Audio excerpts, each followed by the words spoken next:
Welcome, everyone, to AI Meets HR, the Future of Work. I'm Sofia, and I work in HR and leadership. In this podcast, we're really going to dive into what happens when people meet technology in the workplace. It's quite a dynamic intersection, you know? Yeah, absolutely, Sophia. And I'm Alex. My background is actually in AI and digital transformation. So not specifically HR per se, but I've certainly seen firsthand how AI it changes everything across industries. Mm-hmm.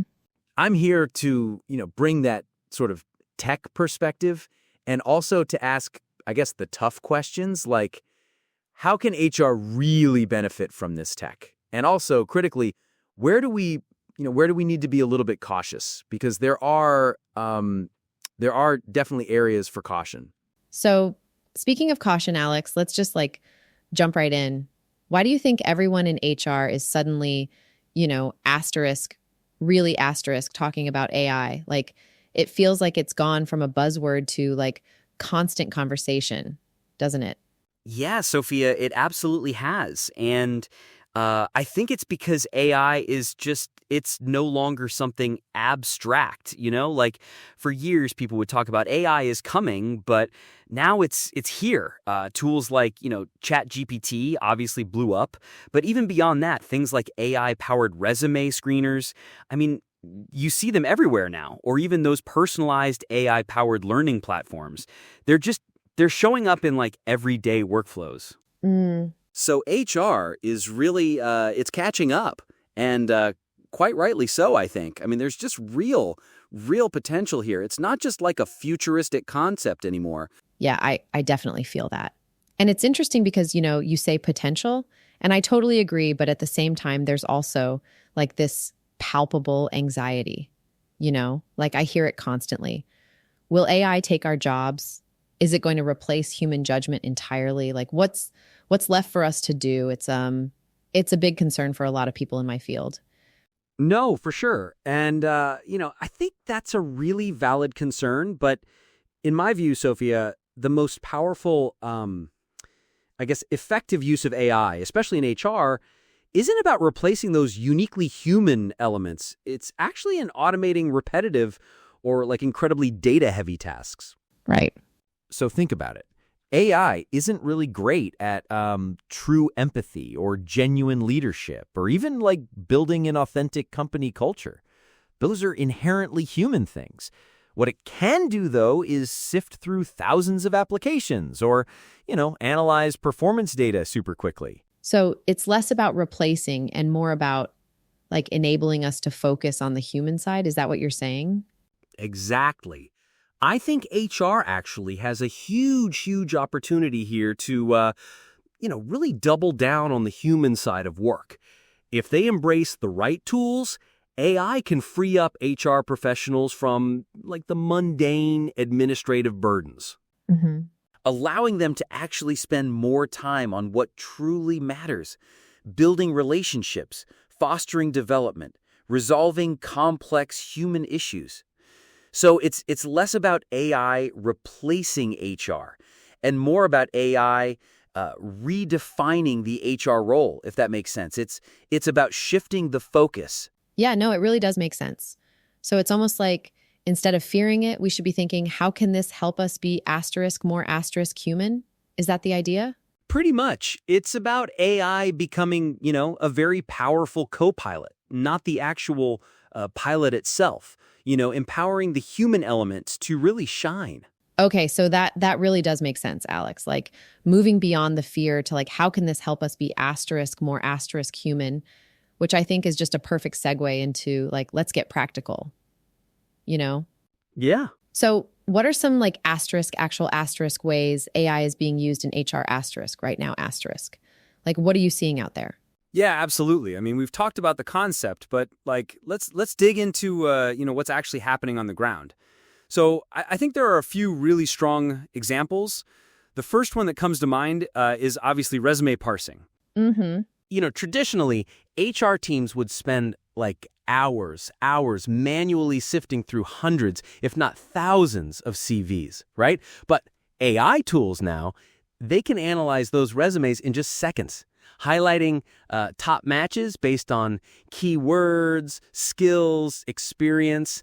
It just really speeds up that initial screening process. Oh, wow. Yeah, I can totally see how that would free up so much time. I mean, that's hours, literally hours of administrative work. It really is. And another one is personalized learning.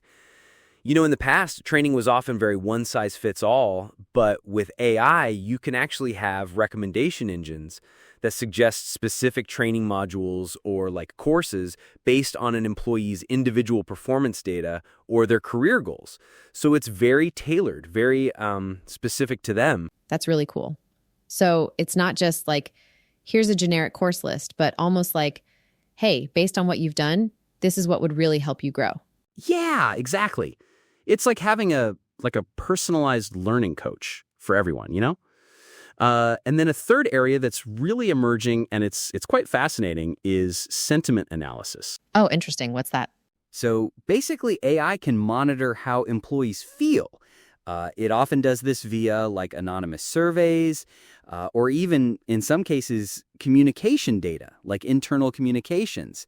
It picks up on patterns, keywords, and it can really gauge overall morale or identify, potential issues like before they escalate. It's kind of like taking the pulse of the organization, but at scale. Wow. So it's like it's listening to the collective mood almost. That can be incredibly helpful for like proactive employee engagement, I imagine.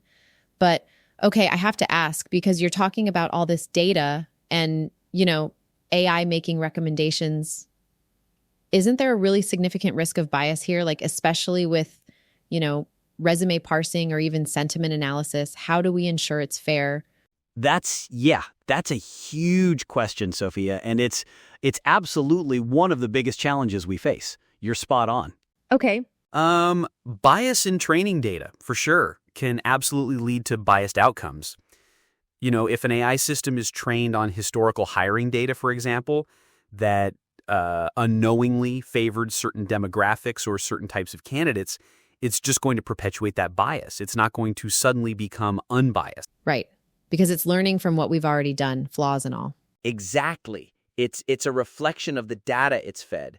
So that's why transparency and how these models are built, and crucially, human oversight they're not just important, they're absolutely crucial.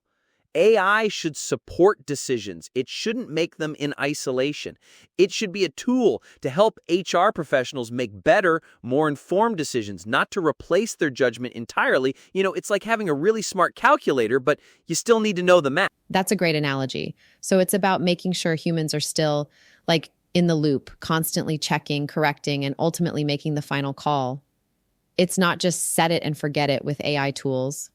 No, not at all. And if anything, it means HR professionals need to be even more aware of where bias can creep in and, push for ethical AI development and implementation.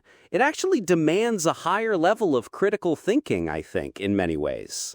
So speaking of, these really significant challenges like bias, what are some of the other really big red flags we need to be aware of when we're thinking about integrating AI into HR? Like, what are those really big warnings that come up for you, Alex? Yeah, that's a great question, Sophia. I mean, beyond bias, which is like huge, one of the biggest ones I see is just over-reliance. Assuming the AI is neutral or like always right. Like just because it's a computer, people tend to think, oh, it's objective. But that's not true, as we just talked about with bias. Another huge one is lack of transparency. If employees don't know how they're being evaluated or, even monitored, what kind of data is being used or how it's being interpreted, trust just completely erodes, right? And HR is like all about trust. So you can't have an opaque system in place, especially when it deals with people. Yeah, absolutely. I mean, if people feel like they're being assessed by some, black box, it's just going to create so much anxiety and resentment. And like you said, trust is really the foundation of a good workplace culture. So you're saying like, transparency isn't just a nice to have, it's absolutely essential. It's non-negotiable. I mean, when you're talking about things that impact people's livelihoods and careers, you have to be transparent. And, it really hammers home that HR has this incredibly crucial role here, right? Like, it's not just about implementing the tech, but making sure it's used ethically, that it really supports well-being, that it prioritizes fairness. I mean, it almost feels like we're the guardians of the human element in this whole AI integration. Absolutely, Sophia. I couldn't agree more. HR truly can be, and honestly should be, the bridge between technical possibility and human responsibility. We can't just be excited about what AI can do without also being deeply, deeply concerned with what it should do and how it impacts people. It's really about maintaining that ethical compass. Right, because it's not just about efficiency, it's about, creating a workplace that's equitable, supportive, and like you said, trustworthy.